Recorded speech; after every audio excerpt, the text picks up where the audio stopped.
most famous physical therapist on the internet.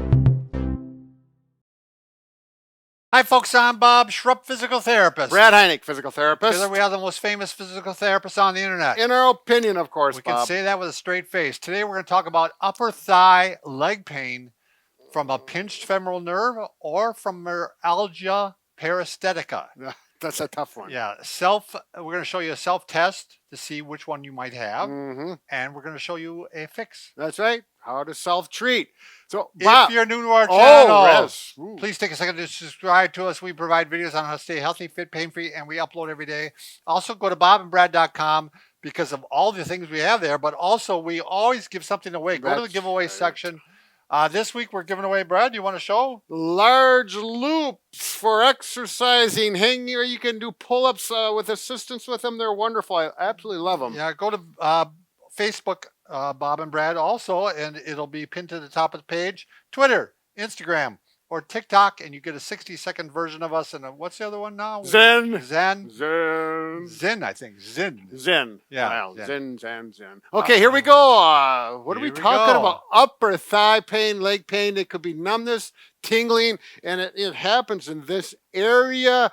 And it can be easily from a pinched nerve. But there's two nerves in that area, and they have different jobs they characteristics. Do. Exactly. We're going to tell you about that. One is the femoral nerve, and the other one is the lateral femoral cutaneous nerve. And that's, and I don't know. That's just more of a sensation type nerve.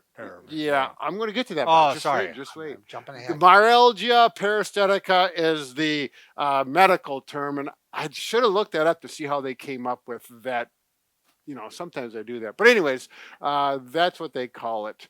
So if you're having pain, numbness, tingling here, there's a difference between the two. If you have femoral nerve, you may have the symptoms down to the shin.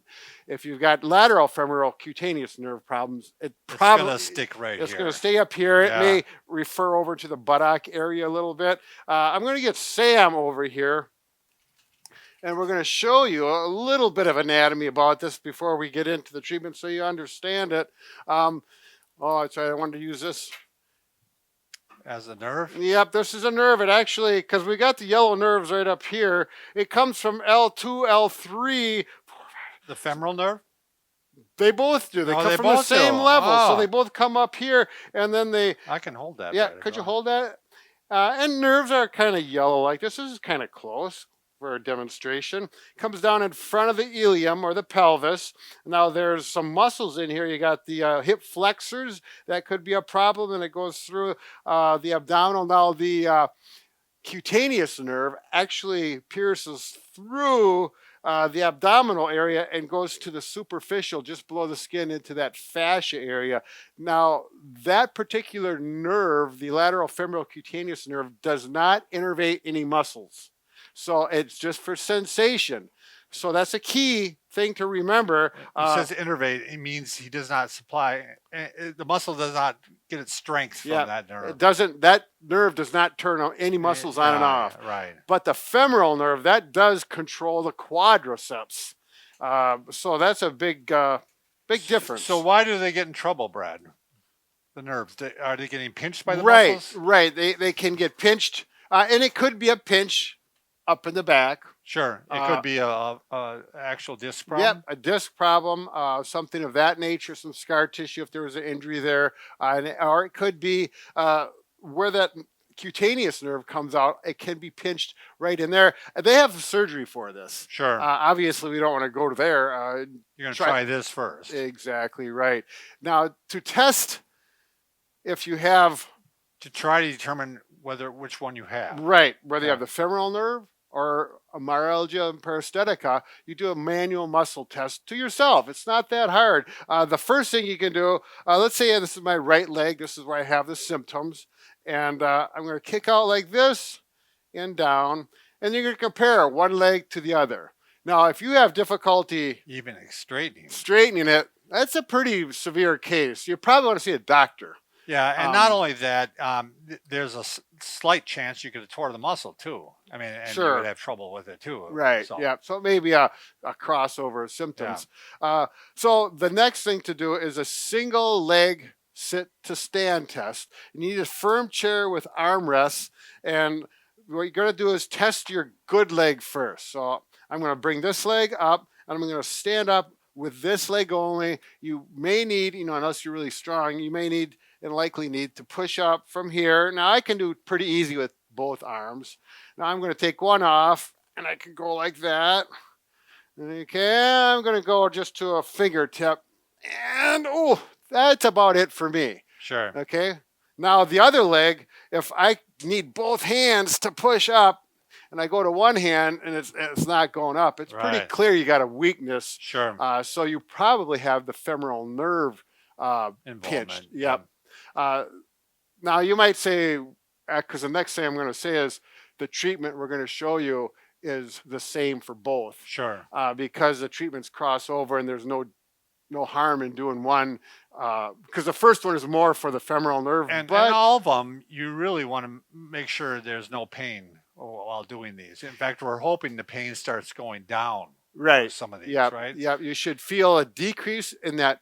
And sometimes when you have numbness, tingling, those things, and the nerve starts to feel better. I've had patients as well as myself say, well, it feels like cold water running through now, and it seems like it's getting better, but it changes it for the better. And sometimes it can take a while before Yep. it changes, especially Exactly. if it's a stretch. So it might be, a couple of weeks before you even notice any difference. But Right. you certainly don't want to make it worse. Right, exactly. While you're doing it or before or after you're done doing it. Yeah, the afterwards is really important, and not just 2 minutes after, but the next hour or even throughout the if day. the tingling gets worse after you did the exercise, it's not the right exactly. thing. Okay, so let's show the first one. You want to Sure. show? We're gonna Extension now. line. There's 3 options we're gonna show here, so you can try all 3 of them, and then monitor if it's better or worse. So now Bob has, let's say, left leg numbness and tingling. So I'm putting my hands right below my shoulders, and I'm doing a press up. And now I'm not lifting up my pelvis. I'm not bringing that up with it. Yeah, If you're really tight, sometimes it comes up like that. Yeah. If that's the case, just work on small micro press ups here, or mini press ups, and work your way up further and further. Again, keeping the pelvis on the floor.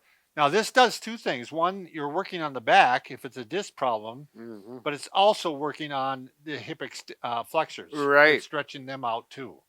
So you're getting kind of 2 for 1 here. And you're still getting some of that superficial muscles in the abdominal for that cutaneous. Right, nerve. right, So yeah, you're stretching that It too. really, there's really nothing go wrong with this. If you happen to have spondylolisthesis or Spinal stenosis, this one is probably not going to be for you. Yeah, and you're going to want to do these actually not just once a day. You could do these throughout the day. Exactly. You could do it 4 to 6 times, spread out throughout the day, and do like repetitions of 10. Yep. And see again how it responds. If it makes it worse, you're going to stop it and not do it. And if it seems to be helping, you're going to continue to do it. Exactly. Should we What's go the to next number one, Ben? 2? Sure. Sure. All right. Supine hip Yeah. extension. You want to do it? Or Yeah, me I to can do it. Okay, good. So You can do this off the edge of your bed. You could do it off your couch if it's a firm couch. yeah, and you want to have your shoulders well onto the bed. You don't Yep. want to get to the edge, and especially some beds where you kind of slide right off. So I'm bringing the leg. This is my involved leg. We'll say now, Yep. not my bad leg, but my involved leg. Yeah, because if you got a leg, it's good. Yeah, Better right. than not having one. Yep. So I'm going to bring this leg up like this because this sets the pelvis, and you can actually see if I go like this, it actually pulls up. Right, So I'm really stretching that muscle here. and And you can actually bring your foot back even a little bit more if you want to stretch your rectus femoris there a little bit more. Yep. So this is a really easy stretch to do. You can do it in the morning when you wake up, and Yep. this can be done a couple times a day too. And you could hold this up to 30 seconds, or you can just shorter bursts if you want Yeah, to. you can do pressure on, Yep. pressure off. Now, if I was in the clinic and I had someone have good results with this, it's like, oh, that's doing pretty good. I might even offer a little stretch, very gently stretch Sure. that, as long as it feels clearly better. The thing about this is You may want to do it on your good leg first and see how it feels, and then do your that's involved a leg good idea. and compare the good to the bad, and it's going to give you a good indication on if it's improving or not. As Yeah, well. to tell you right away how tight that one is. Yep. You know, it might feel tighter, Right. Or it might look tighter. Exactly, So, Bob. Should we do the last one? Sure, the kneeling? Yeah, you might as well do that one too. Sure. So I can't remember which way should I always go. This way? You don't like it this way? Do the other way. I think it's I knew I always get it wrong. It's just easier for the viewers, I think, to see. There we go. Yep. All right, so I'm going to stretch. I'm stretching the hip flexor here. So I'm keeping very good posture. I can actually even use my hand and push forward a little bit here like this and really stretch her out. So we're really stretching the same muscle groups and structures, but it's a different angle, and sometimes it helps. Yeah, and I usually definitely put a pillow down at my age because it's a little rough on the floor. Can you try facing the camera? I want to show them one little trick that can just accelerate or modify the stretch. Now, for this, you gotta have a balance. You might want to hold on to this just for balance. Okay, actually with the other arm, so you do your stretch forward. Now take this hand and do this. Oh. There. That's the balancing. If you had to, there, so he's going to lean this way, and you feel a little bit more of a stretch. Yeah, you do actually. Yeah, and they say that you get a little flossing with that nerve. Oh, with that as well. So it's always good to add on if things are going good. Yeah. So that's the three, and again with that one, test right to left. Yep. And see how things go. I'm almost your height. Wow, yeah, it is kind of neat because I'm actually, that must be how you are when you're standing together. It must be how we're pretty close right here. Yeah. So that's weird. Yeah, well, we're getting off on another subject, but good luck with this stretch. All three of those stretches. Do the one that works best and get rid of that numbness, tingling, and pain. Thanks for watching.